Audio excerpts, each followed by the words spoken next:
dosen Fakultas Ekonomi dan Bisnis Universitas Islam Kebangsaan Indonesia. Pada semester ini mengampu mata kuliah pengantar manajemen. Pengantar manajemen ini merupakan mata kuliah yang wajib diambil oleh mahasiswa dan mahasiswi, baik yang jurusan manajemen maupun yang jurusan akuntansi, baik yang prodinya manajemen maupun yang prodinya akuntansi. Mata kuliah pengantar manajemen di Fakultas Ekonomi dan Bisnis Universitas Islam Kebangsaan Indonesia ini dibebankan sebanyak 3 SKS dalam perkuliahan 16 kali tatap muka, kemudian 14 kali dalam bentuk perkuliahan, kemudian 2 kali dalam bentuk ujian formal, yaitu ujian tengah semester dan ujian akhir atau juga disebut dengan ujian final. Baik para mahasiswa dan mahasiswi sekalian, kita akan mulai perkuliahan pada hari ini dengan tema manajer dan manajemen dan manajer. Bagaimana yang sudah kita belajar pada beberapa 2 kali pertemuan yang lalu, yaitu kita sudah membahas tentang pengertian manajemen, kemudian sejarah manajemen, baik sejarah tokoh-tokoh manajemen, kemudian sejarah penerapan manajemen yang ditandai dengan peninggalan sejarah seperti kita sudah bahas, seperti adanya piramida di Mesir, kemudian adanya Masjidil Haram dibuka, kemudian jadi peninggalan sejarah-sejarah masa lalu itu sebagai bukti bahwa manajemen sudah ada sejak dari zaman dahulu kala. Baik mahasiswa dan mahasiswa sekalian, kita akan lanjutkan pada hari ini manajemen dan manajer. Tentunya saya akan ulang sedikit tentang pengertian manajemen yang sudah kita bahas pada pertemuan yang lalu, kemudian juga lebih kepada pembahasan tentang manajer, baik menyangkut dengan pengertian manajer, kemudian pembagian manajer, tingkatan manajer, tugas-tugas manajer, dan seterusnya. Jadi pada pertemuan kali ini diharapkan setelah selesai kuliah nanti para mahasiswa dapat mendefinisikan apa itu manajemen, apa itu manajer, dapat membedakan antara manajer dengan pemimpin secara umum, kemudian dapat menguraikan tugas-tugas manajer, apa saja tugas-tugas manajer yang harus dilakukan. Kemudian nanti kita akan bagi 3 sesi. Sesi pertama saya akan memaparkan dengan metode ceramah, kemudian nanti kita akan lanjutkan dengan dialog, kemudian di akhir perkuliahan nanti saya akan mengambil beberapa penilaian dalam bentuk kuis, mungkin antara 2 atau 3 orang. Setiap pertemuan kita akan ambil penilaian kuis, ya, gitu, bagaimana biasa. Tema yang tadi kita sampaikan bahwa pengertian manajer, manajemen dan manajer.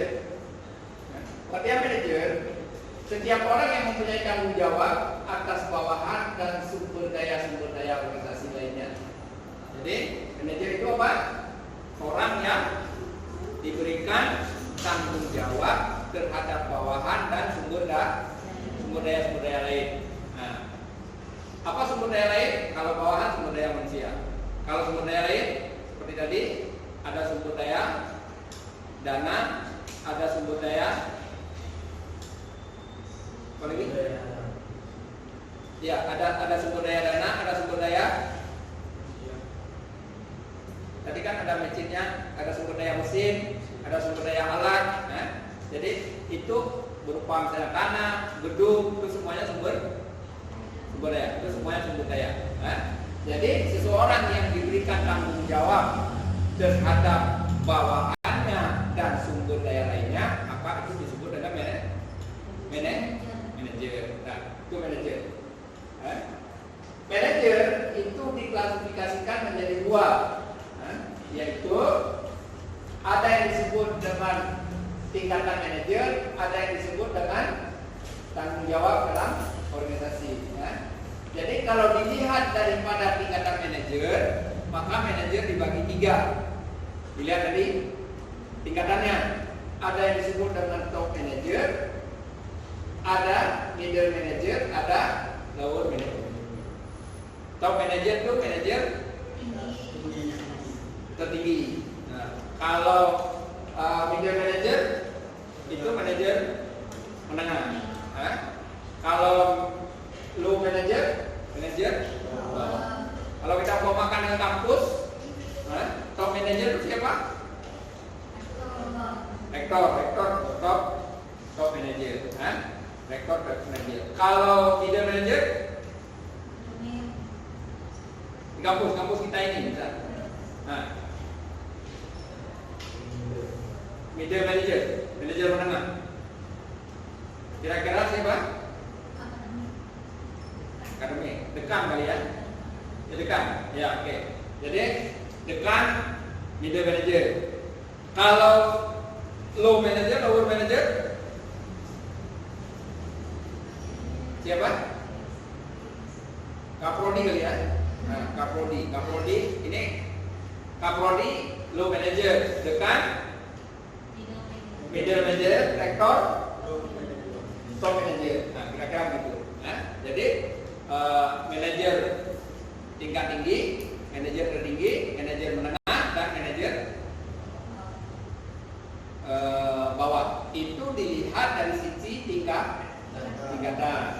Kalau dilihat dari sisi tanggung jawab, maka manajer dibagi dua. Dilihat dari sisi tanggung jawab. Ada yang disebut dengan manajer umum atau general manager. Ada yang disebut dengan manajer fungsional atau fungsional manager. Jadi ada manajer fungsional, ada manajer umum atau general manager. Itu dilihat dari tingkatan. Dari tingkatan tanggung jawab. Dari tanggung jawab. Kalau dilihat dari tanggung jawab, maksudnya gini. Kalau top manager kalau manajer umum atau general manager, dia bertanggung jawab terhadap keseluruhan. Misalnya tadi Pak Rektor juga sebagai top manager kalau dilihat dari tingkatan. Kalau dilihat dari fungsional, Pak Rektor adalah general manager, gitu. Karena bertanggung jawab terhadap keseluruhan kampus. Nah, kemudian ada manajer fungsional. Manajer fungsional itu manajer yang sudah dibagi menurut fungsinya masing-masing. Jadi tanggung jawabnya sudah dibagi-bagi. Misalnya manajer keuangan, dia bertanggung jawab terhadap keuangan. Manajer SDM, dia bertanggung jawab terhadap sumber daya manusia. Kemudian manajer apalagi ada manajer pemasaran, misalnya dalam sebuah perusahaan ada manajer pemasaran. Nah, maka manajer keuangan, manajer SDM, manajer pemasaran itu disebut dengan manajer fungsional. Oke. Jadi itu karena dilihat dari fungsinya. Ada beberapa skill yang harus dimiliki oleh manajer. Apa saja skill yang harus dipunyai oleh seorang manajer? Jadi pertama, manajer harus punya skill tentang teknikal, yaitu keahlian yang diperlukan untuk menyelesaikan atau memahami jenis kerja yang dilaksanakan dalam suatu organisasi. Jadi dia punya kemampuan teknikal, dia mampu memahami tugas dan tanggung jawabnya. Jadi dia tahu apa yang harus dia kerjakan, apa yang harus dia lakukan. Jadi dia punya pengetahuan itu. Kemudian yang kedua, punya interpersonal, yaitu kemampuan untuk memahami, memotivasi, dan berkomunikasi dengan individu maupun kelompok. Jadi yang kedua, manajer itu harus punya kemampuan untuk interpersonal. Dia punya kemampuan untuk berkomunikasi dengan pihak lain. Dia punya kemampuan berkomunikasi dengan bawahannya. Kemudian dia mampu memotivasi. Jadi melakukan supervisi terhadap bawahan, dia mampu memberikan motivasi pada bawahannya, pada pihak lain. Itu baik secara individu maupun secara kelompok. Itu yang kedua. Yang ketiga, seorang manajer dia harus memiliki konseptual. Dia harus memiliki konseptual, yaitu kemampuan untuk memahami dan memandang organisasi sebagai satu kesatuan. Bagaimana semua bagian dalam organisasi bisa berjalan bersama melalui keputusan yang berbasis pada kepentingan seluruh organisasi. Jadi dia memiliki konseptual yang mampu memahami organisasi yang dia bawa atau organisasi yang dia pimpin, organisasi yang dia jalani itu secara utuh, secara utuh keseluruhannya. Misalnya tadi seorang rektor tadi kan, rektor adalah general manager kalau dilihat dari sisi tanggung jawab. Rektor adalah top manager kalau dilihat dari sisi tingkatan. Nah, memiliki konseptual yang memahami seluruh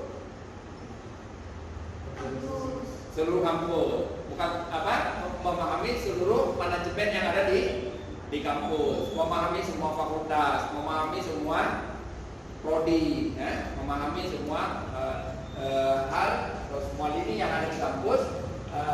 Beliau paham. Jadi seorang manajer itu memiliki konseptual, kemampuan memahami dan memandang organisasi sebagai satu kesatuan. Beda dari orang yang bukan manajer dengan yang manajer. Kalau yang manajer dia memahami bahwa sebuah organisasi itu sebagai satu kesatuan, nggak ada yang terpisahkan. Istilahnya semuanya penting, semuanya menentukan keberhasilan organisasi. Semua menentukan keberhasilan organisasi. Gitu. Oke, kemudian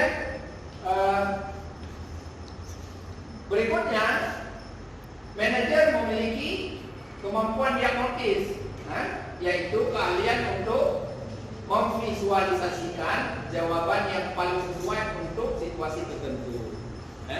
Jadi dia punya kemampuan untuk mendiagnosa. Jadi dia kemampuan untuk mendiagnosa. Jadi punya kemampuan untuk melihat atau memahami bahwa kondisi-kondisi tertentu, keadaan-keadaan tertentu pada organisasinya atau pada perusahaannya atau pada hal yang dia pimpinnya, pada lembaga yang dia pimpinnya, itu dia bisa melakukan visualisasi. Gitu. Yang berikutnya communication, yaitu punya kemampuan untuk berkomunikasi. Sudah berapa? Satu tadi apa? Kemampuan teknikal. Dua, interpersonal. Tiga, apa? Punya kemampuan konseptual. Empat, punya kemampuan diagnosis. Bisa mendiagnosa.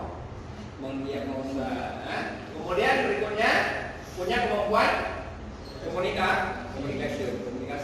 Punya kemampuan komunikasi secara efektif. Jadi kemampuan manajer untuk mengirimkan ide dan informasi secara efektif kepada orang lain dan menerima ide dan informasi dari orang lain. Jadi punya kemampuan berkomunikasi, juga punya kemampuan memahami komunikasi orang. Kemudian yang berikutnya adalah punya kemampuan decision making. Di mana kemampuan ini manajer mengenali dan mendefinisikan masalah-masalah dengan benar, kemudian menentukan satu tindakan yang tepat untuk memecahkan masalah tersebut. Jadi punya kemampuan decision making. Jadi dia bisa memutuskan persoalan-persoalan, punya kemampuan memecahkan persoalan-persoalan yang terjadi, dan dia mampu untuk memutuskan persoalan tersebut. Jadi ininya. Kemudian yang terakhir adalah tim manajemen.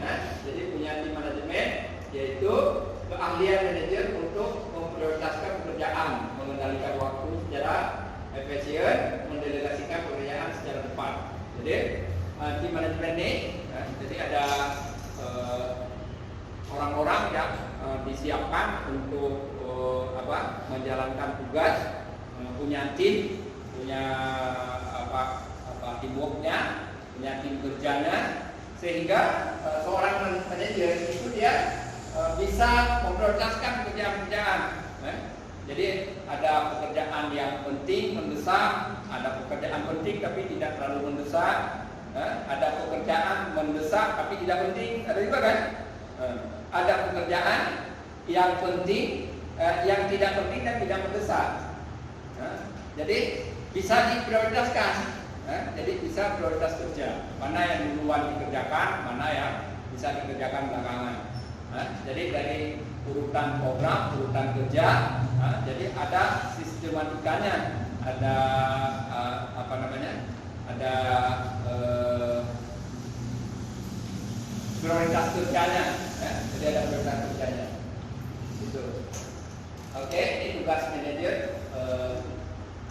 Kita akan lanjutkan ke berikutnya. Sampai di sini dulu, ada yang bertanya? Silakan. Ada? Ada nggak yang bertanya? Atau kalian belum paham semua? Sudah?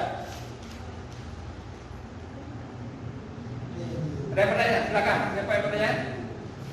Siapa? Silakan. Oh ya, Najwa. Silakan Najwa.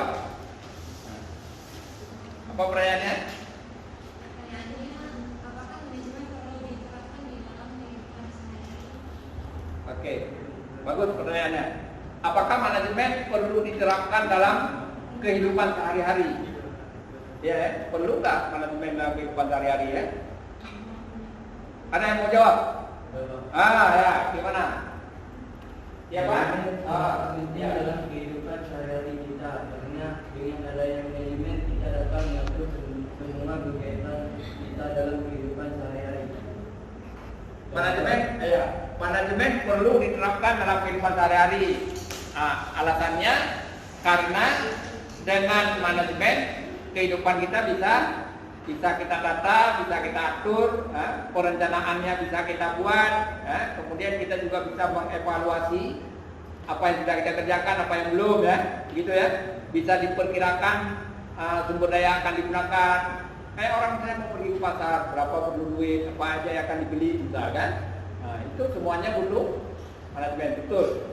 Jadi pertanyaannya bagus, jawabannya juga betul, bagus. Oke.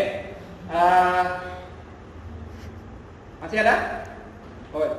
Silakan. Siapa? Diana. Diana. Apa beda pemimpin dengan manajer? Apa beda pemimpin dengan manajer? Tadi kita sudah bahas manajer, pemimpin belum kita singgung kan?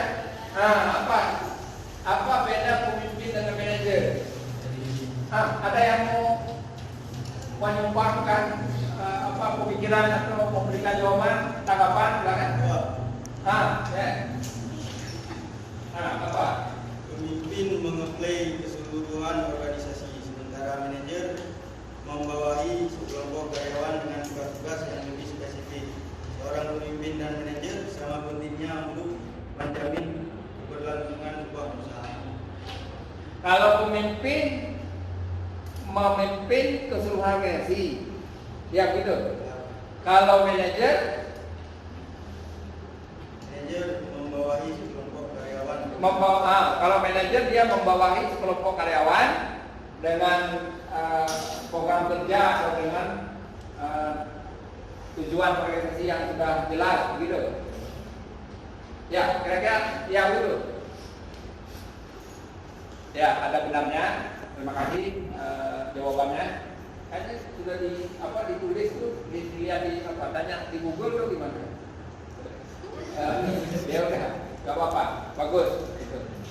Kalau pemimpin secara umum ya, tentunya pemimpin itu lebih luas daripada manajer. Kalau manajer adalah, kalau kita ulang lagi, manajer adalah ini kan tadi setiap orang yang punya tanggung jawab terhadap bawahan dan sumber daya.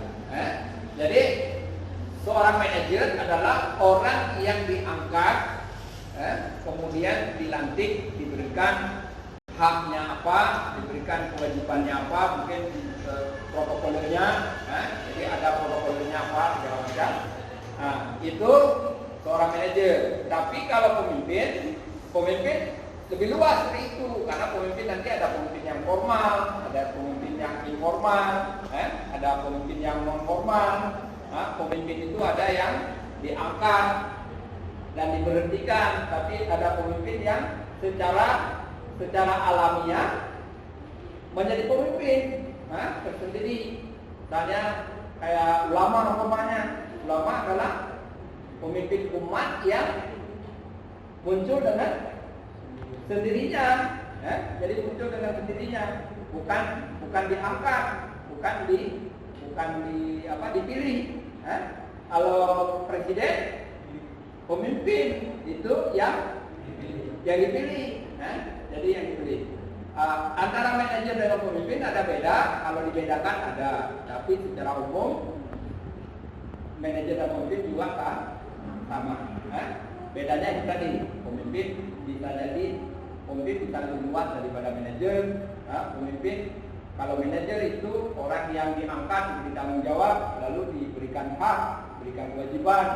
Kalau pemimpin ada yang muncul dengan sendirinya karena panggilan jiwa, dia panggilan tanggung jawab, maka dia tampil memimpin.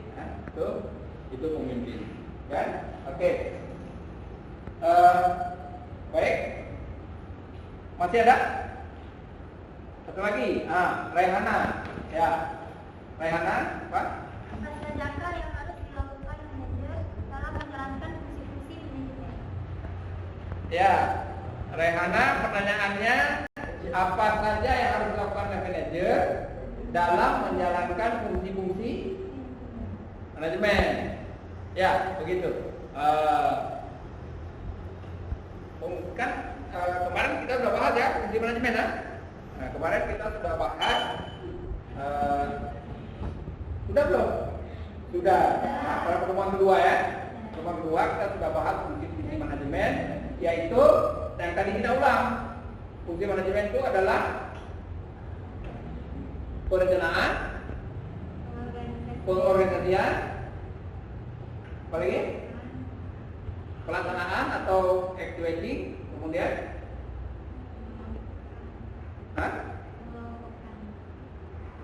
pengendalian. Nah, boleh pengendalian atau evaluasi.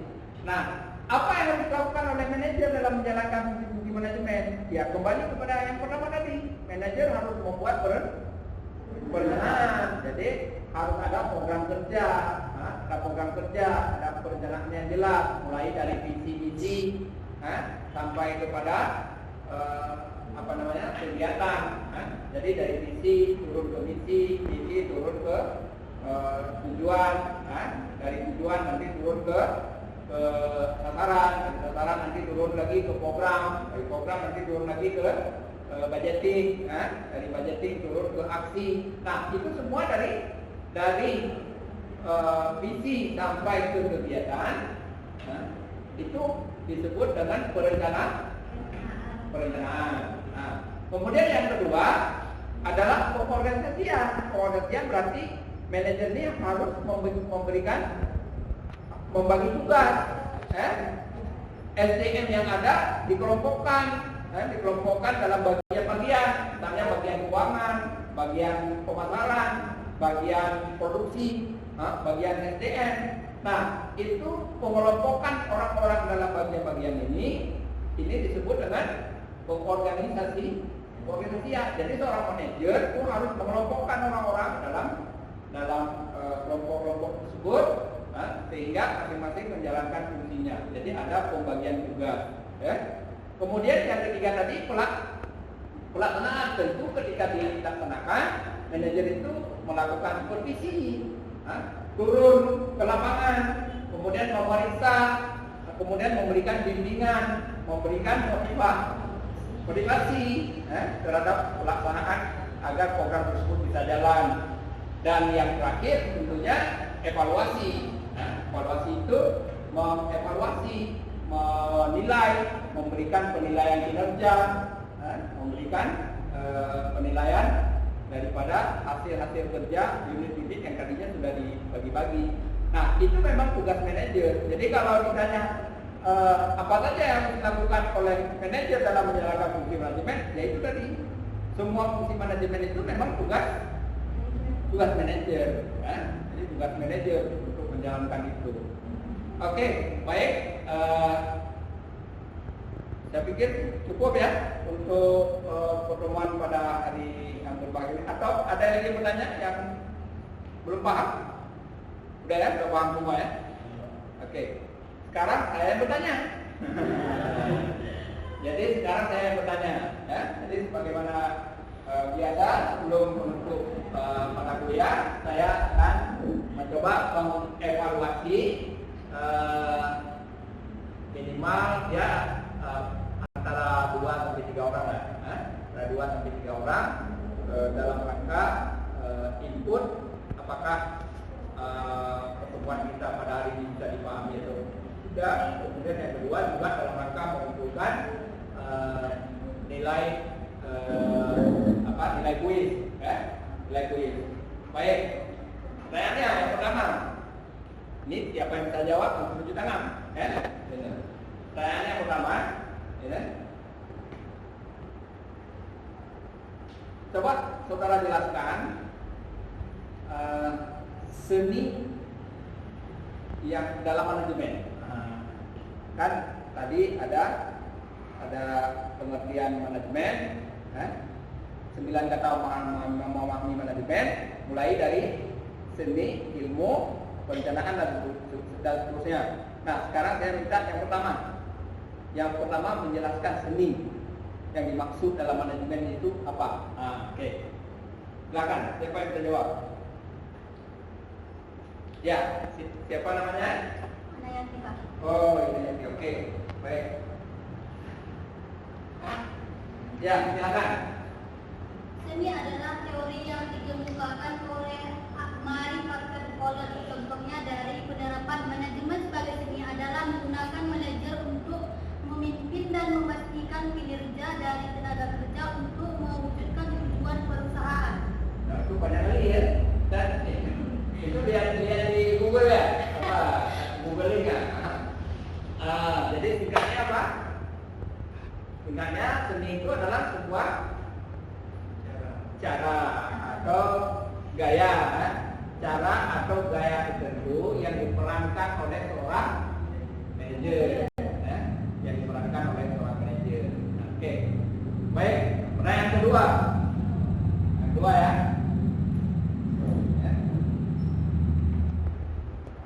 Coba saudara jelaskan secara singkat, kesiapan apa saja atau kemampuan apa saja yang harus dimiliki oleh seorang manajer. Itu baru saya kita jelasin tadi.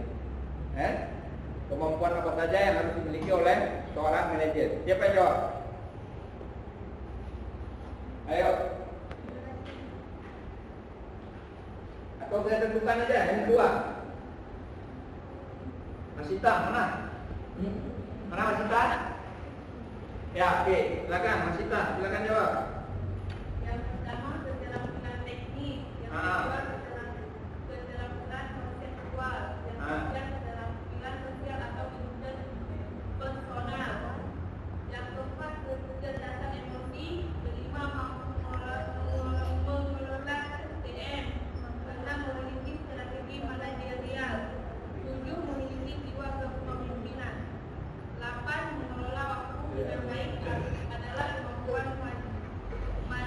manajerial yang sangat penting.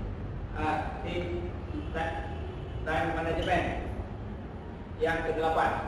Oke, kita ulang. Satu, Yang satu, Kemampuan. teknik, kepemimpinan. Kedua, keterampilan konseptual. konseptual. Tiga, Keterampilan sosial atau interpersonal. interpersonal. Keempat, Emosi, kecerdasan emosi. kecerdasan emosi. Masuk ke interpersonal nggak tuh? Masuk. Masuk. Berarti yang keempat apa? Keterampilan berkomunikasi. Communication. Kelima, Mampu mengelola SDM. mampu mengelola SDM. Yaitu masuk. SDM. Iya, mampu mengelola SDM. Komunikasi. Ya, komunikasi sudah tadi. Terus 7. Memiliki strategi manajerial. memiliki strategi manajerial. Oke, baik, kita lihat apa yang tadi kita apa?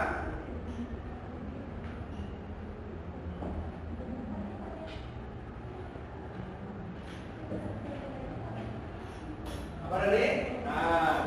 Kembali ya. Nih, ingat kembali. Yang pertama kemampuan teknis, kedua kemampuan personal, ketiga konseptual, keempat